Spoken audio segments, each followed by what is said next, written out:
Hello and welcome to this special broadcast on One India. The world has just seen the high voltage debate between Vice President Kamala Harris and Donald Trump. And what a debate, what a way to begin the day with in this part of the world. It has already started the chatter, and no doubt the United States too is discussing everything that has been spoken in the presidential debate that happened. The second presidential debate, the first one was between Donald Trump and President Biden, but now Kamala Harris is in the race, and she was the one who took on the mantle to take on Donald Trump. Ajay Jain Bhutoria, Deputy National Finance Chair, Democratic Party and political strategist, joins us all the way from United States. And also Cliston Brown, political scientist, is also there with us. Gentlemen, thank you so much for taking time out this evening.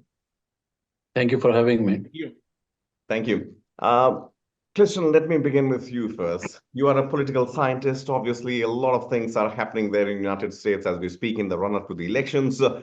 How big an impression do these debates leave on the psyche, on the minds of the voters in the United States? I think that typically, in what you might call a normal year, they probably don't leave as much of an impression as people think. But given the circumstances that have surrounded this year's debates, what with the disastrous debate for President Biden that played a major role in forcing him from the race, I think there was a lot more attention on the debate tonight to see how Vice President Harris would do as she stepped up to the plate to compete against former President Trump. So I think that it's very likely that it probably had a very wide audience and may have really gotten some traction for the vice president.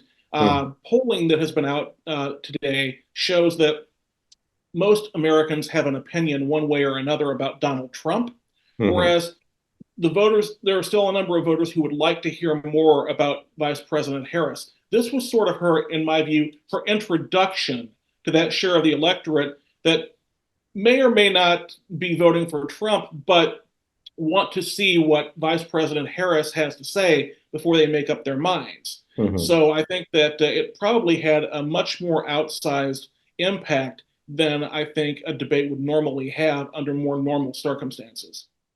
Right. Ajay, as Cliston puts it, an introduction of Kamala Harris to the voters on a bigger scale, definitely. You have been part of AAPI and National Finance Committee member Biden for President 2020, way back in 4 years ago. How do you rate this debate, first of all? And secondly, the issues that were taken up, whom would you say that had an upper hand, if I may ask? And Kamala Harris, she maintained her cool, let me tell you that. Absolutely. I mean, tonight, Vice President Harris commanded the stage on every single issue that matters to the American people. Americans saw exactly what kind of president Kamala Harris will be, one who offers a new way forward for the country, who will be a president for all Americans, and who will turn the page once and for all on the darkness and division of Donald Trump. And she reminded the American people that she is the only candidate in this race ready to serve as our next commander-in-chief.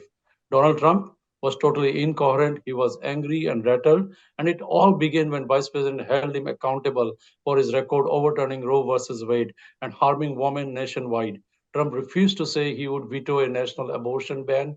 He again said he had no regrets over January 6th. And in case people missed it, and thought countless lies he rattled off on the stage. Trump offered zero plan for everyday needs of Americans to lower down the prices, saying only he had concepts of a plan for replacing Obamacare. That's because the only actual plan Trump has is the Project 2025, where he wants to talk about removing the education department, banning women's right for abortion, and and losing our leadership around the world. Under the bright lights, the American people got to see the choice they will face that fall at the ballot box between moving forward with Kamala Harris or going backwards with Trump. And as Vice President Kamala Harris said, we are not going back. That's what they saw tonight, and that they should be see. If there's a second debate, that's what we'll be seeing: a clear choice moving forward, a clear leadership for the world as a next commander in chief, Vice President Kamala Harris.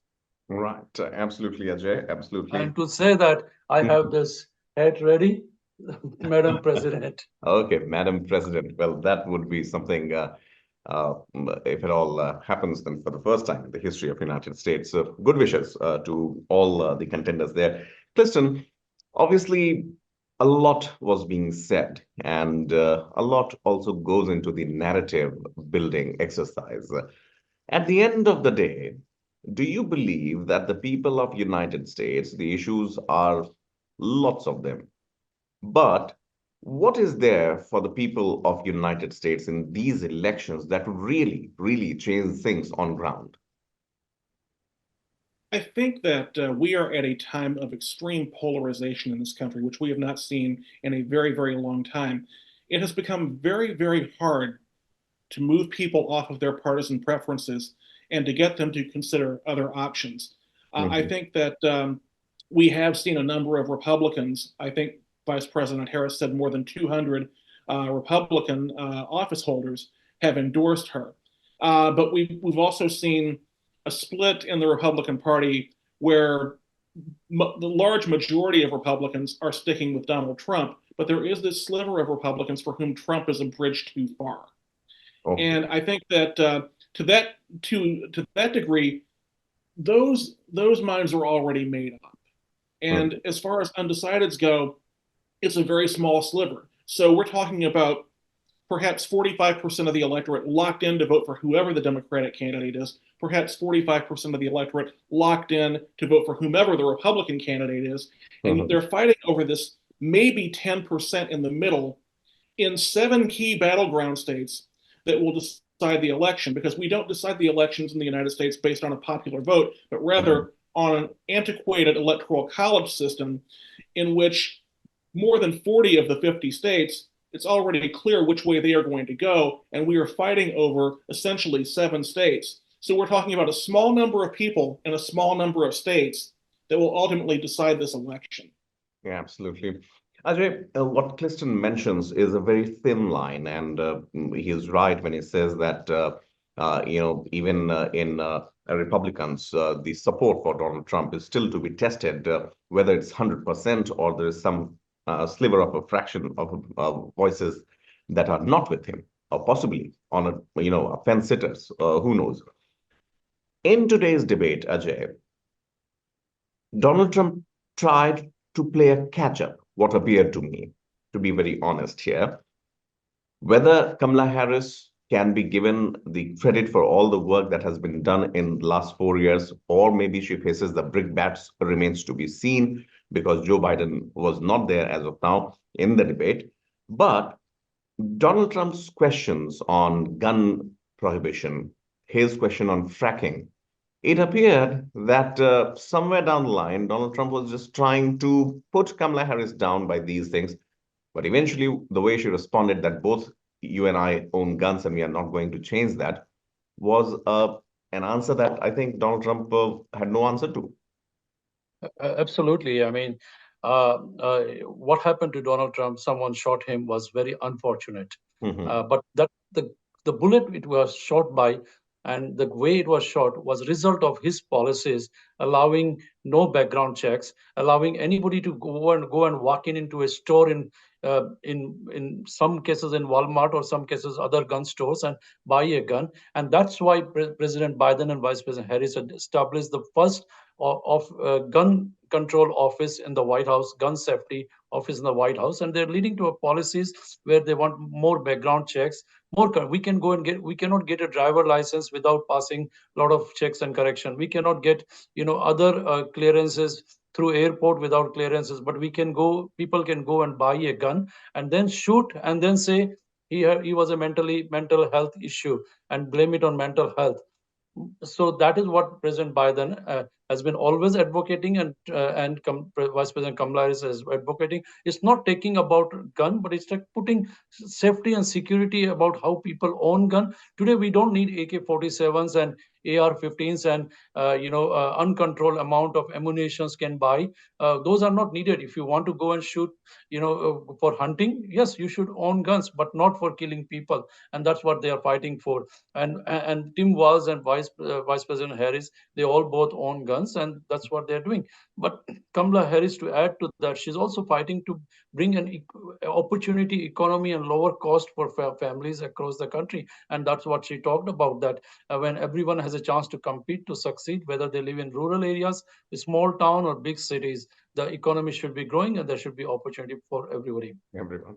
Right. Equidistribution of resources also is what she talked about. Cliston, uh, in the order of priority, or possibly in no particular order, what among these four issues of immigration, abortion, China, and Russia, which issue do you think dominates the proceedings the most? I think that the two dominant issues are immigration and abortion. I think that Americans typically have been somewhat disinterested in foreign policy. It's not that much of a driver of voting behavior, but I think certainly Vice President Harris's discussion of the abortion issue was particularly damning to Donald Trump. I thought that she handled that very, very well.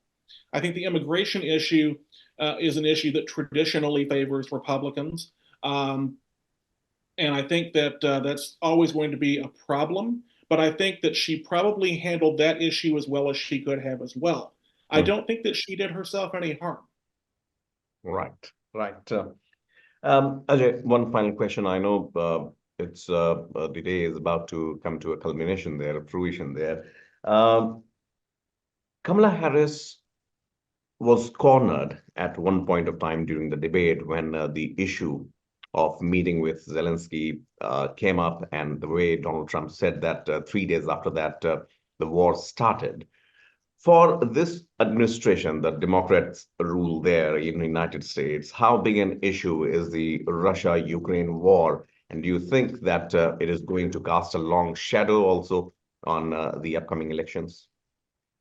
To add to your question and to your previous question, Right. I think it depends on whom you're asking.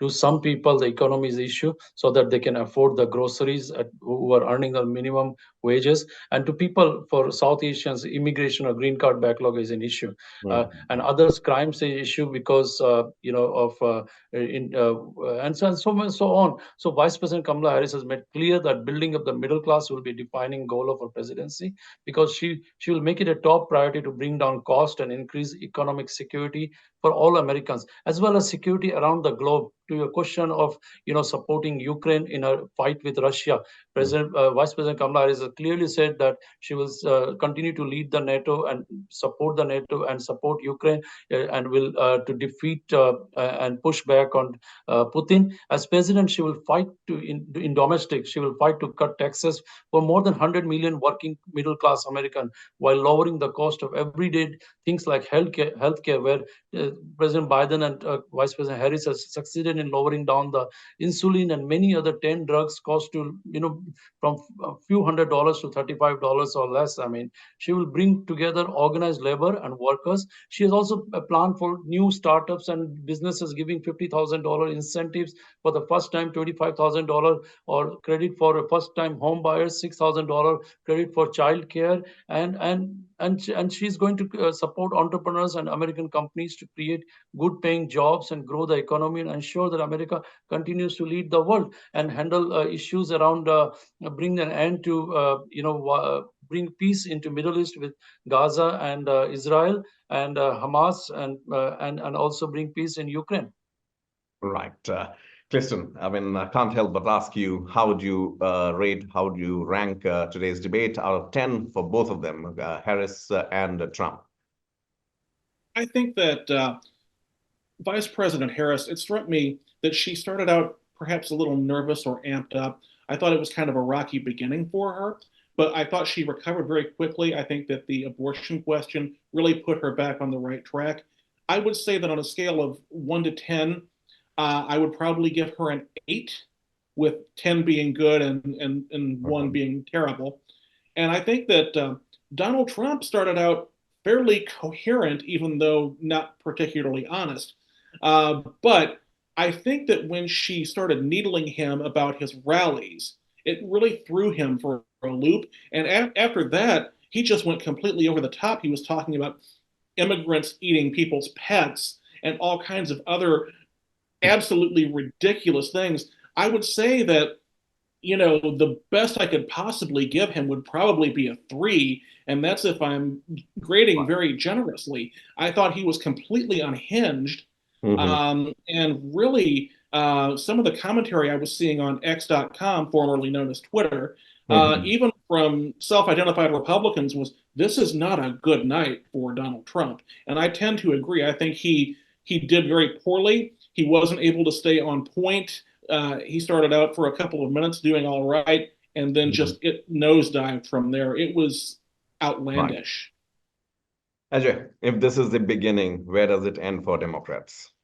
The new way forward, with where it ends, winning in November, but we still are underdogs, and we'll be fighting to win every vote. We'll be organizing, and mobilizing, and getting out every vote.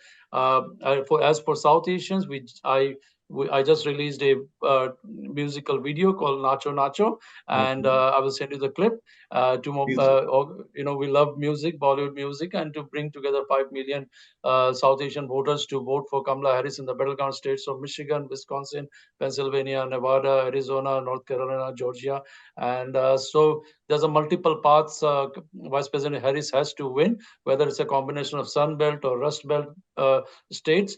Pennsylvania is definitely very critical, and that's what we are going to next 55 or 54 days, 56 days. We'll continue to organize and mobilize and win this election. Gentlemen, thank you so much. Absolute pleasure talking to you, Ajay. Cliston, thank you so much for taking time out. And our best wishes are there with you, your family members, and your countrymen for choosing the next president of United States. Thank you. Thank you. Thank you.